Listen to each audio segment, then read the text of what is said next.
It's the weekly show about Pro AV with the hottest news in the AV industry. It's rAVe TV. Give it up for Steph and Gary. Steph and Gary. Good morning, everyone. This is Gary Kayye and Steph Beckett back together again. It's Wednesday morning, 9 a.m. Eastern, which means that it's time for rAVe TV. Steph, how are you doing? I'm good. Gary, how are you? Doing good. We love doing this show. We do this show live every Wednesday morning at 9 a.m. Eastern, which means it's 2 p.m. in the UK, it's 3 p.m. in the rest of Europe and the EMEA. And then it's, the people in California are still sleeping. So we restream it at noon Eastern so that they can see it at 9 a.m. their time. And just a little teaser, next week on our show, we're going to debut a brand new product from Shure. A live look at a brand new product from Shure. I'm excited about that. What do you think, Steph? I'm excited too. You were quick with that when we got an email. You were like, okay, so you guys are coming on rAVe TV, right? When they've done that the last couple of times with products, and it's worked out really well for them. And and for us. So and the thing is, I want them to demo it or show it, or they gotta, and I think it'll be great. I'm excited about it. I am too. I think it'll go really well. The last demo that we did with Shure did really well. So yeah. So I'm in my office. Steph is in the studio and in the rAVe office. But speaking of rAVe and the office, everyone is gearing up to launch week 10, or as Steph calls it, launch week X. I've never called it that. Okay, launch week 10 next week. Yes. You could still sign up. The great thing about this thing is even though we're doing it all live next week. Yes. You can sign up and watch the sessions anytime you want. You can join the whichever sessions you want. And if you miss the entire thing, you can still go back and watch it. But if you go live, you can earn up to 10 CTSRUs. And also this year, for the first time ever, because of Home AV Day, we have CEDIA continuing education credits as well. So yeah, so the graphics there on the screen, you can scan that QR code. You can go to launch.com, LAVNCH.com to sign up. You can Google launch week 10 or launch week X. It'll pop up in your Google thing. Yeah. Gary, I'm very excited because I am looking forward to seeing your great connectivity roundtable that you're going to be hosting, all about AV over IP, IPMX, all the rest. So AV over IP is prime time. In fact, we should ask, I know Scott, our guest today, Scott Tyner, who's been a long time contributor to rAVe, part of our blog squad. He's here to talk about something totally different, the sort of like trend in foldable displays. But I'm going to ask, if we have time, we're going to ask him about AV over IP as well, because I'm kind of curious about what he's doing. Asking right now. Look at that. He's on the screen. We're bringing him on early. Come on, we're going to take you back off, Scott, because we're going to come into your session in a minute. But I want to know. Oh, no. Bring him back on. Bring Scott back on here. Hold on. Bring him back up. Scott, I want to know, are you doing AV over IP on your campus? It's going to be a disappointing answer for you. We are not here at Bates, partly just because we've got such an infrastructure built for more traditional. We're doing over Cat 5, but not the real AV over IP stuff. So you're doing HD based T for the most part? Yeah. So do you have a plan to switch to AV over IP is it funding issue? What's the issue? I think for us, it's a historical issue of the networking versus AV. Do we trust the network? And because we built a whole system that's not using the regular network, and we don't have that immediate need right now to send signals to different rooms and the like, that we just haven't moved in that direction. Oh, how did he get muted? Video. I fixed it. Sorry. Oh, that's me. Okay. I think that's a common issue among universities where the IT people are leery about putting video on the network. We're going to bring you back, Scott, in just a minute, but we want to talk about a product from Aver, because Aver has announced NDI as a standard on all of its products, which I know will make everyone happy, because NDI is the best control protocol across the network. And of course, it's kind of exploded with NDI 6 being launched earlier this year at NAB. So they're slowly integrating it into all their products, which means that all of them will be compatible with any other NDI device if you have a network. And I think this stuff is a move to seamlessly make their products available for light broadcast applications like House of Worship, but also in on-campus broadcast applications where you just want to grab a camera and use it, or in-house corporate broadcast applications. Esports, I think this will be giant in esports as an example. For sure, Bates, if they're talking esports, they got to be talking AV over IP. You're not going to put in a daggone esports facility and do that the old-fashioned way, because it's going to look terrible. But in any case, Steph, yeah, I'm excited about the fact that AVer has adopted NDI. Yeah, I think this is exactly what was needed to take AVer to the next level, because when you think about where AVer is used in a lot of hospitals because they have the MD330 that's made for healthcare applications. They're used in a lot of schools. They're used in a lot of boardrooms, conference rooms. So when you think about really taking your enterprise camera to the next level, if you have a very, very big building, a big campus, you want to use NDI usually. And AVer, man, they've gone from nobody 10 years ago in commercial products to probably the top PTZ camera provider in our industry. I mean, they've really, like, you putting in PTZ cameras, you'd have to look at AVer now as a top 3 provider. But I think they're going to they're going to be number 1 quickly with all the new products that they have. They've really focused well on our industry. Speaking of our industry, I know, Steph, you're excited about our guest Scott Tyner and his. I didn't read your article this morning, Scott, until this morning. Scott. I edited it, so don't worry. Steph, so I know Scott's going to pop on here in just a second, but yeah, I when Steph said we're going to interview Scott, I was like, I better go read that daggone article. Yeah, you can do that while I interview him if you want to. In all fairness, Steph didn't get it all that long ago. No, that's true. You sent it to me like yesterday or the day before, and then I just put it up yesterday evening. So yeah. Okay. So Scott, you wrote this article, and you wrote it because you were inspired by Google's Pixel 9 Pro Fold, which is the newest foldable phone. That's not it in the picture. I just used one off of Adobe. But so tell me a little bit about why it is that you think that this is going to be, or has the potential to be, like, disruptive for our industry in particular. I'm always thinking about what the next thing is, both in technology and software. And I do currently carry a laptop, a phone, and an iPad with me everywhere I go. And as I said in the article, it's because they each do different things for me. And so this new Pixel 9 opens up to the size of an iPad mini. So we've got a phone. And the other thing that's really cool about when it closes, it shows the regular phone screen. So you're carrying around something that looks like your regular phone. You open it up and it's an iPad mini. And then you look at the specifications of it.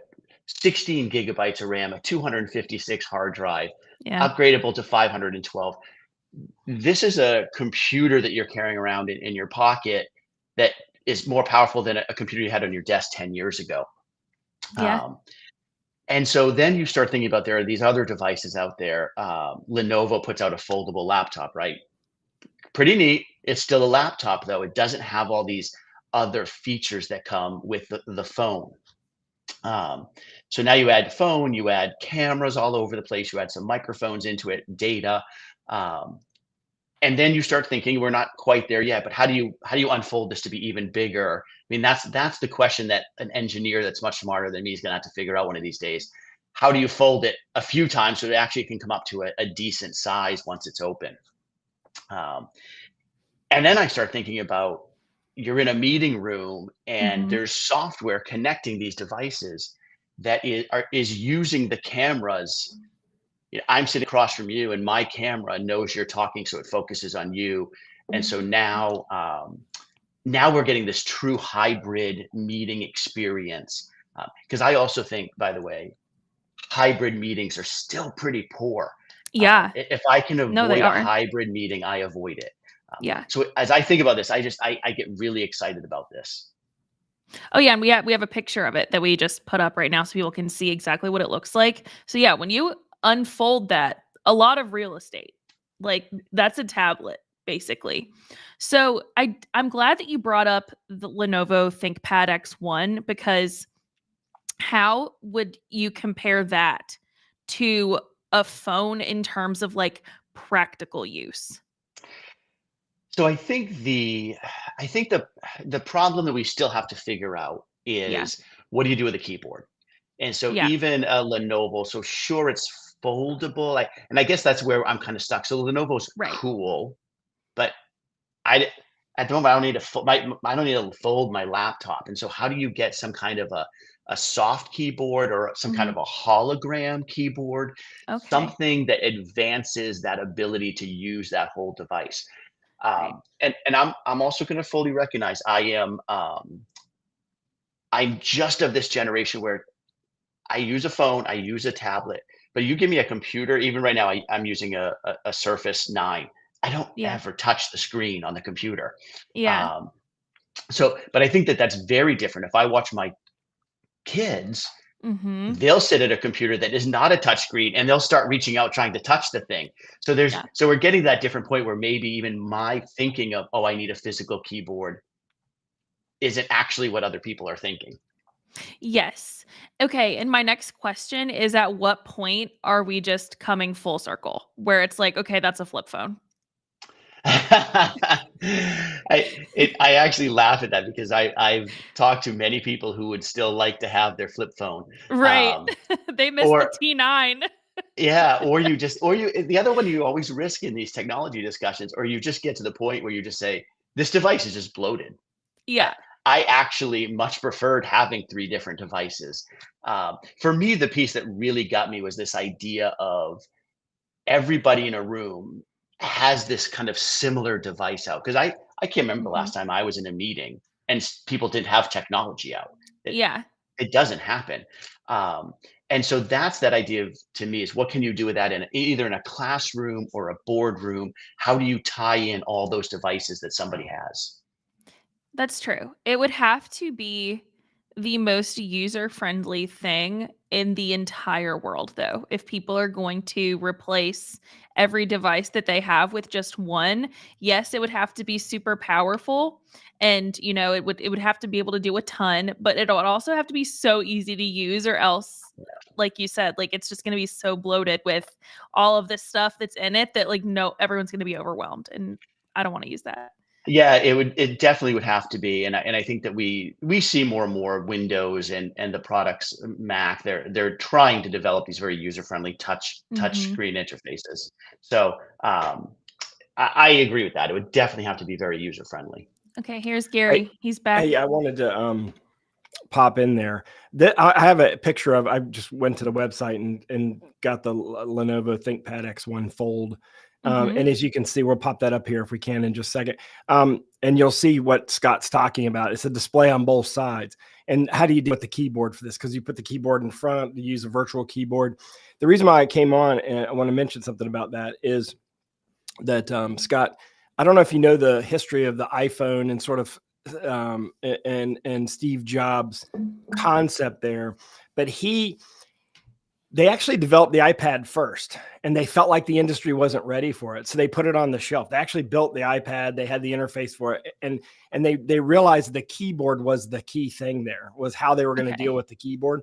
They put it on the shelf, and because the phone industry was so much bigger, they went after the phone industry, and the chip they needed from Qualcomm was all of a sudden available, which wasn't available when they first worked on the iPad. Then they went to the phone, and they figured that if they could convince people to single finger type, they could convince people to use that multi finger. I forgot what it's called, capacitive touch, or it's whatever kind of touch they used at the time that had that feeling to it. And so what you're talking about, the UX that you're talking about here, the user experience you're talking about here, is what's going to drive it all. Because for me, Yeah. like foldable TVs, I don't need one. I have a TV on my wall. I don't want to fold it closed, right? But what ViewSonic has done with a foldable LED is a great idea, where you fold the screen and you're able to move it from room to room or from elevators. And so I think the applications here are pretty cool when it comes to portability for a rental company, staging company, or any of us that have to move things around. But for practical applications, when you're installing stuff, then install products, if you need to move, if you want to fold, you might as well use a projector, or you can just turn it off. Right. Right. Yeah. Right. So, and the size as well with the projectors. And it project, you make thing any size you want. And, now projectors are bright enough that you can put them in 100% lit, fluorescent lit rooms, and they look pretty daggone good. But I definitely, this trend of foldable stuff is very interesting to me. And, obviously there are companies like Google and IBM or Lenovo who are leading the way with this. And they've kind of, those of us who are Apple, fanboys are a little jealous. Like, I kind of think it'd be kind of cool to have like a foldable iPhone that was like, I see someone use it. And to me, I look at it and I go, I hate that user interface, but man, I would love that hardware. It is so funny, right? I've picked up the Google phones before, and I've been like, I can't even do anything with it. But I look at this and I think, boy, I would really love to have that. But maybe I could learn. Yeah, exactly. Well, Scott, the great thing about all your writing is when you write about a new trend, you see potential that I often do not see or did not see before. So I think that is the best thing about this piece is you see a lot of potential for what it could be. Yeah, I'm excited. I think that it's a good thing there's really smart engineers out there, right? So I can think of these kind of interesting uses for it, and then there's somebody out there who can actually create it. Y'all go do it. And by the way, the manufacturers out there, because we have a lot of them that watch our show, Scott, everyone from Extron to Crestron to Aurora to Kramer, y'all ought to try to convince, like, he's not switched AV over IP yet. You better try to convince him. The thing, Scott, the big thing that we've gotten out of it at UNC is the simplicity of management, right? Central management of everything and the ability to send content anywhere. But more importantly, connectivity's really gotten simple because everything is wireless in the room, but I can put content anywhere I want to go. If I have 4 screens in the room, I can put the content anywhere I want to go. I don't have to have a complex matrix switcher to do that. It's all done virtually. But yeah, the biggest issue is exactly what you just said. The IT department's like, not on my network. Most universities have gone to like, you can put it on our network as long as it's using less than 1 gig of bandwidth. But if it's doing more than that, you got to do an AVN. So I'm challenging all the manufacturers out there because I think, Scott, I want you to come back on because at some point in time, you're going to obviously go to AV over IP. Yes. Obviously, if you're building a new building or you're doing a facility wide upgrade, you're going to go AV over IP. You're not going to do that the old way. It's fashion way. So I want you to come on and tell us what you chose and why, because you're going to be a great case study for the bellwether of the future of AV over IP. I look forward to it. I always love being on the. Thank you, Scott. Thank you, man. Thank you. Take care. And by the way, something that Scott would be interested in is Legrand's AV Sanus division. And a lot of these Sanus products are used in education because they're good enough. Just introduced an advanced full motion plus shift premium TV mount. We actually have a video of this mount. This is kind of one of those mounts you'd use when you have to point the monitor any direction, right? Yeah. And Sanus is the high-end residential brand of Chief. So check this out.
But let's get some news in there now.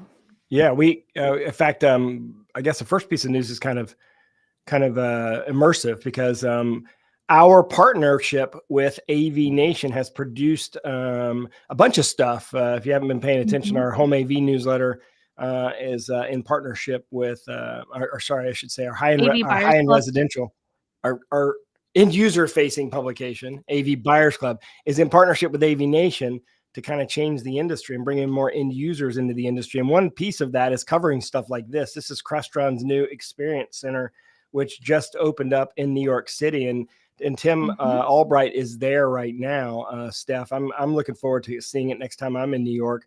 It's obviously addressing residential and commercial applications. I went to this when they had the first version of it years and years ago. So I imagine this upgraded version is even better. Yes. So as you can see, he's just kind of doing like a quick walkthrough. So what it has in it has a mock boardroom. It has an entire mock apartment, which you can see now. So you can see Crestron's control OS all throughout this like mock apartment. And then it also has like a big display that's like 11 feet diagonal or 11 feet wide. So it's very, very cool, but it's basically to get your end users in here so that they can see how the technology works, which is just another big part of this trend right now of, okay, you can't just like tell someone, hey, our technology does this, isn't it cool? No, you have to show them in order for them to like be a big part of your brand and want to use it. So, and Crestron says that you can use this customer experience center, like Steph said, bringing your customers into it. You can bring your customers into it, help you sell, not just obviously they want you to buy Crestron Control, but also help you sell the concept of a meeting room, help you sell the concept of collaboration, or help you sell, any kind of application that's in there. And it's in Manhattan. We have a story on our website about it too. If you want to go to ravepubs.com and read about it, that story is there. And this partnership that we're doing with AV Nation, with AV Buyers Club, which is our end user facing publication, AV Nation end user facing, is going to hopefully grow end users coming into our industry. We're really focused on that because we think that can help grow the entire industry. You'll hear more about that in 2025 as we ramp up a lot more. But Steph, you attended Zoomtopia, which was virtual this year. And yeah, you wrote a very interesting piece where you basically, and in fact, you said to me, I hope that people don't get upset at me, but I'm tired of hearing about AI. I think that it's overused as a marketing kind of thing. It's here. It's like saying the internet all the time, right? I mean, it's just here, and I think you're frustrated with that. Why do you say that? So yes, this is my first time in a few years attending Zoomtopia virtually, but I definitely wanted to attend the keynote and get to hear Eric speak. So Eric Yuan speak. So he comes on and I was like, oh, I'm so excited. Like, what are the new Zoom announcements going to be? And he spent nearly the entire keynote kind of talking about AI Companion 2.0. Which Zoom's AI Companion is good, right? It gives us our meeting summaries, depending on how much you allow it to work within your Pro account. It can also, if you step away, it can give you a summary of what you missed. Like, there are a lot of great things that you can utilize. But the new things that he was saying were so great, and that this 2.0 we're going to add, I was like, I just don't think that adds everything to your life in the way that he was saying. So his examples were like waking up in the morning and looking at your calendar, looking at your 10 scheduled meetings for the day. And this AI companion can be like, okay, well, here's the ones you actually need to attend. The other ones I can just give you a summary of.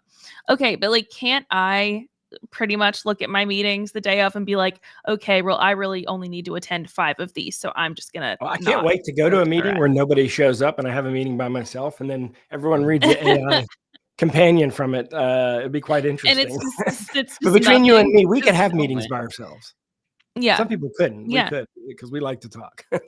Right. So, So it just kind of was giving like, okay, I don't know if you remember this movie from the 90s on Disney Channel. It was called Smart House. mhm. And it was like the whole thing was that there was this house built with this like AI thing like built into it that basically would learn how you lived and make your life easier and easier, but it got so programmed that it became really strict and like Yep. a mom but worse. But its whole purpose was to like, okay, like look at the things in your day and have everything ready for you by the time you get out. So it was like, but that didn't work out either. Like the whole purpose of this is like whenever AI is like, okay, well, it keeps advancing and making your life easier and easier and easier. It's like, okay, but at some point, we're going to have nothing left if it just like Yep. makes everything so easy that we don't have to do anything. So, yeah, that's kind of my feelings. But don't get me wrong, I love Zoom. I will still use Zoom. I'm a big proponent of that as a video conferencing technology tool. I'm really excited to see how Zoom Workplace grows because Zoom Workplace was basically made to compete with Microsoft 365. So I'm excited to play around with that and continue to use that a little bit more. But I just don't think I was just expecting bigger announcements than like, oh yeah, some more AI. Yeah, well, I think it's a buzzword, and companies like to use those buzz terms a lot. And Yeah, but it's the truth of the matter is AI is definitely moving very rapidly, and it the is. first place it's easy to put and figure out how to use in our industry is in meetings. I think we're going to see a lot more of it. One day we'll probably end up doing a rAVe TV show without us. It'll just be a bunch of AI people. But Oh, in any case, great. on to other news. TV One is now shipping the Calico Pro. I shot a video of this at InfoComm. I hope Mhm. that you go Google it. If you just Google, actually, I think we put it under the launch code brand. So if you just go Google something like TV One Calico, and then launch LAVNCH, you'll find that video. So this product is cool because it is a digital canvas. Basically, imagine that as a computer graphic card that's just this giant digital canvas. You can plug things into it, and it just places that content on a digital canvas. So a computer image comes in, you route multiple computers into it. You can open up a web browser in it. You can put video content into it, cameras into it. So you have this big giant digital canvas. Then you chop up the digital canvas to go wherever you want it to go. So imagine you have a room with a projector and 4 monitors on the side of the room. You can Right. put the primary content on the projector and secondary content on the 4 monitors, and you're not using 5 different inputs. You're using one from the Calico Pro, one processor. So it's like a giant digital canvas. Mhm. So I'm a fan of the products like this. I think this is the direction that a lot of stuff is going to go. This is basically a media server in a permanent install application. Media Mhm. servers are used at concerts and large venues, large live events kind of stuff. So now we're seeing it come down into meeting room, classroom, that kind of application. So I think this is a bellwether of the future. By the way, TV One bought Green Hippo. This is a Yes. good example of the two companies working together on a product specifically for Pro AV. And in other news, HP unveiled an AI. Yeah, there you go. I'm sure you love that. Yeah, I know. Oh, brother. An AI engine in their new UC solutions. They put AI in everything. New Poly Studio bars, new cloud management. One of the things we've been talking about all year is about cloud AV. In fact, we're going to do a cloud AV summit. I'm sure we'll start promoting that soon with Launch Week 10 coming next week. We're gonna do the industry's first cloud AV summit. But they HP and if you remember, they bought Poly. They came out with a whole bunch of new stuff. That story is on our website. If you are a Poly/HP dealer, we got the latest. And one of our sponsors is also Shure. As I said, next week they're going to come on and debut a brand new product. But for now, we want to show you a video on how audio can transform meetings and make them more efficient. You can't have a meeting without audio. You can have video. You can have a meeting without video. So Shure's in a pretty good spot when it comes to the segment of the market they're in. So check this out. Did you know organizations that invest in good quality audio equipment achieve more productive and meaningful work from day one of installation? You see, when you add up the benefits of using good audio equipment, like motivated employees and improved decision-making, it helps a company focus on its goals and truly achieve success. On the flip side, neglecting or opting for subpar audio devices leads to compounding negative effects. For instance, loss of productivity, heightened fatigue, poor communication, collaboration woes, and mounting frustration, all taking an organization further away from its goals. Audio plays a crucial role in interactions within mixed mode meetings. Don't let low quality audio hold you back. Let your performance shine.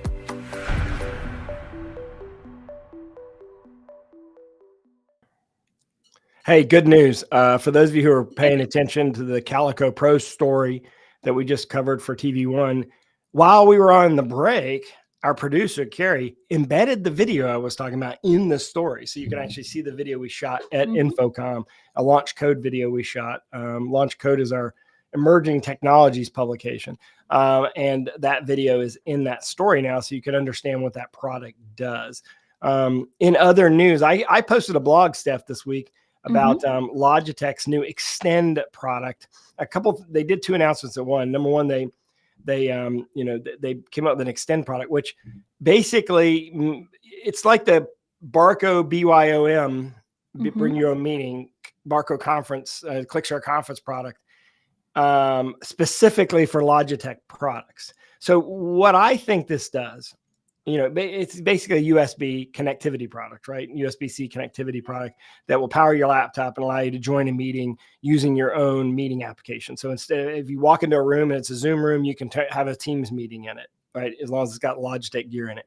If it's not any kind of room, you can still join a meeting. Now, what I see this is doing, because as you know, Logitech on all their gear now has Android-based meeting applications, right? So you can, you run a meeting, you can make a Zoom room without having a PC in the room because they have Android player based on it. Okay, so what this does is validate the concept that Barco came up with back in 2020, which is there's a bigger movement towards making meeting rooms universal rather than them being just Teams rooms and Zoom rooms. And so I think that the fact that Logitech, because you've already had companies do this, Lightware is probably the first with the Taurus, with the most famous examples. Extron recently came out with a series of USB-C products. But I think now that Logitech has done it, this sort of validates that market, Steph, that there's a movement more towards away from specific rooms and more universal capability that is simple enough that anyone can use. And in this case, you just plug in a USB-C cable. It connects all the devices in the room to your computer, and you don't have to actually configure it or anything like that. And you can run a meeting from the room, from your own laptop. So I think this is a good direction. Yeah, agreed. I think that seeing more companies embrace the different ways that we are actually meeting is always a good call. Yep. So good. Kudos to Logitech. Exactly. So next story we have is one from rAVe. And so this is about the VC520 Pro 3. It is now certified for Microsoft Teams rooms, which is a big deal. It's always a big deal when something gets certified for Microsoft Teams rooms, Zoom rooms, because that means that manufacturer has gone through a lot of tests with both of those companies. There's a lot of red tape to get something like actually certified. So this is why we cover it. It's actually a pretty big deal.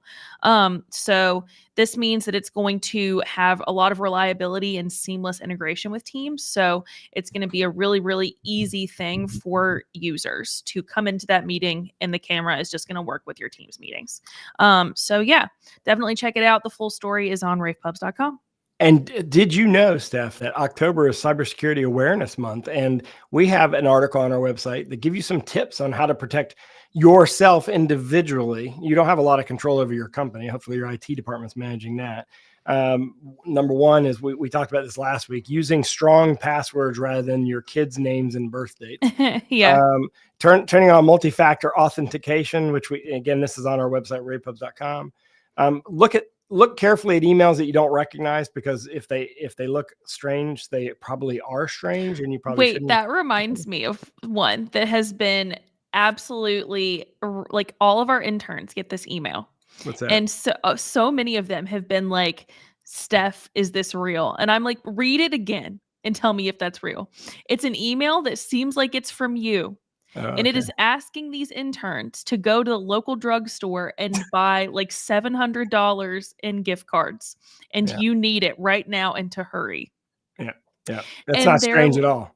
Yeah, and they're like, one of them asked me, and she was like, "I think I have to do this. Like, I think this is real. I don't want to not answer. What if it's him?" And I was like, "I'm gonna be so honest. If he needed $700 in gift cards, he would not ask you." All right. So, hey, speaking of, since you said drugstores, I have to say that I was listening to NPR yesterday on the way home, and there was this great story about how Walgreens, it was sad but funny, how Walgreens is shutting down 1,200 stores. CVS is closing 25% of their store. Like, the whole pharmacy, drugstore industry is falling apart. That's And interesting. when the reporter asked him, well, what do you think it is? And the guy is like totally brutally honest. He's like, when's the last time you went into a drugstore and looked around and said, this is the kind of place I want to hang out. This is a cool looking place. Like, he goes, every drugstore you go into, the carpet looks dingy and spotted. The shelves are, half full, and the stuff that is on the shelf looks like it's been there a while. For 2 years. The only thing they change is the seasonal crap that they sell you. Yes. So no wonder drugstores are going out of business. They're just not cool places to hang out. And that's actually true. And half the people are there because of their new service of offering urgent care. And so that means half the people that are walking around as they're waiting for urgent care, touching things, are sick, and they're getting other people sick. So anyway, that's not related to what we're talking about. The fourth, no, but that's a good point. I haven't thought of that before. But I mean, you go to Target and you're like, this is kind of a cool place. I could hang here. They need to hire the Costco people, because you go into Costco, you go to Costco to buy one thing, you come out with a big giant, like, their baskets aren't even regular size baskets. They're like 4 times the size of a regular basket. But no matter what you go in for, you fill the damn basket up. It's crazy how much stuff you buy. So whoever's marketing Costco needs to get into Walgreens and help them figure that out. Walgreens and help them. Yeah, I go to the last time I went to a drugstore was to get like my flu shot, and even then I could have gone to Target. And I probably would prefer to do that. Well, if you'd gone to Target, you'd have spent a whole bunch of money. You'd have definitely bought at least a pretzel and an icy. So the fourth thing in the cybersecurity article is keeping your software updated, because there's a lot of updates that come from security vulnerabilities. And so we're participating in Security Awareness Month, Cybersecurity Awareness Month. And we have a new security publication, I should say. If you haven't subscribed to it yet, we have a publication that covers physical security, like cameras and monitoring software and things like that, access, as well as cybersecurity. So that is called rAVe Security. Yeah, it is. So you can subscribe by going to ravepubs.com. There's a big subscribe at the top right, and you can toggle down and pick whatever of our newsletters that you'd like to subscribe to. I will email them to you as they happen. Security goes out once a month. Okay, case study of the week. We're going to talk about space for a second, because Saga Space Habitat is using Sony's displays, which is pretty cool. What this is in, so this is the space habitat called FlexHab, and it's to train astronauts and academics and scientists on Earth ahead of critical missions in outer space. And this entire 28 square meter habitat uses Sony's Bravia displays to replicate the moon's exterior environment. So it is the first space training habitat that has both interior and exterior environments for training. So definitely check it out. It's very cool. And congratulations to Sony, because I know that was a really cool client to get. Hey, Steph, have you seen this blew me away this week. Have you seen SpaceX land their booster rocket so they don't have to waste it? Check this out. This happened just Monday or Sunday. This happened Sunday. So this is a giant booster rocket. It doesn't just land itself.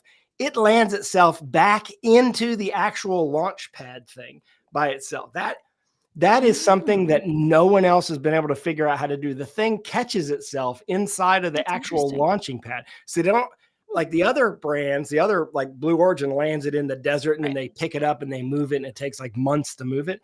this thing landed itself back into the launch pad.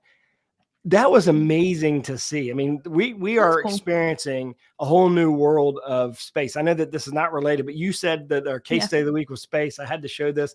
I watched that live on, I think it was Sunday, and I was just like, this is incredible. Like this is a great time. I think there was this famous quote from Jeff Bezos' graduation speech where he said, you know, Da Vinci and, you know, all the famous scientists, this is the time they would like to be alive. And I agree with him. I mean, it is moving so quickly.